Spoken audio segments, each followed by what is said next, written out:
26. Good morning if you're just joining us. If you've missed the start of the programme, panic not. As ever, you can get the podcast from the 5 Live website, including podcasts on previous programmes.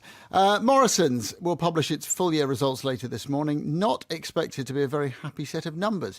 Predictions are for profits to be about half what they were last year. And with new boss David Potts due to take over next week, analysts are expecting what is known in the city as a kitchen sinking.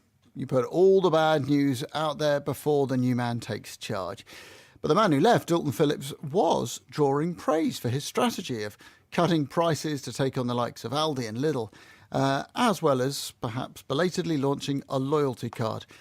Been a tough time for supermarkets. Tesco announced last autumn it had miscalculated its financial figures by a small matter of £263 million. Sainsbury's cut its dividend.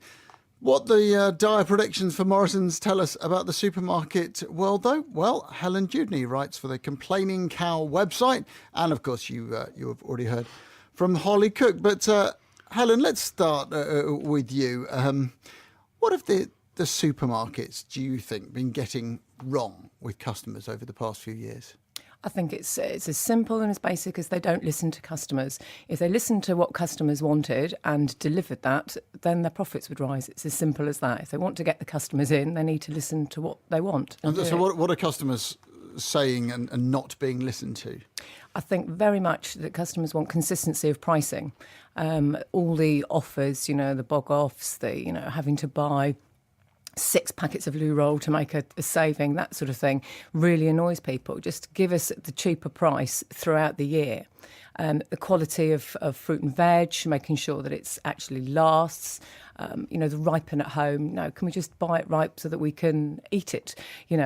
And I think, but really, it's the service as well, because while the supermarkets are all price matching each other, you're not too worried about the price, really. They've got to offer that little bit more. So whether that's, good training for the staff so that staff are able to answer questions about the products, and that when things go wrong, everyone accepts that things go wrong, but when things go wrong, it's how they deal with it, whether you're ignored or whether the staff are keen to sort out your problem straight away. And does Morrisons have a particular set of issues, do you think? I think they're stuck, really. They're seen as sort of not quite Aldi and Lidl and the cheapest, and they're not quite Sainsbury's or Tesco's. I think they need to find that niche about where they are. They seem to be lost as to where they need to be in the market.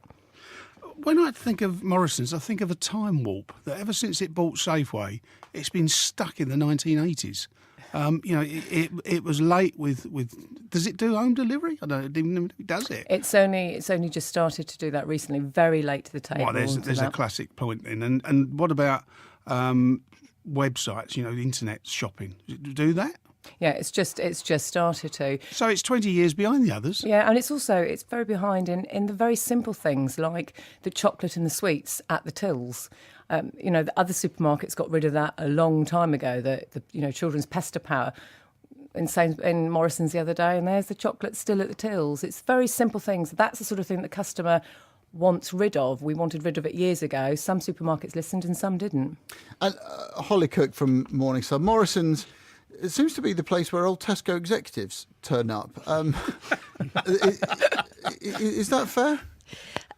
They've got a chairman and a chief executive who are both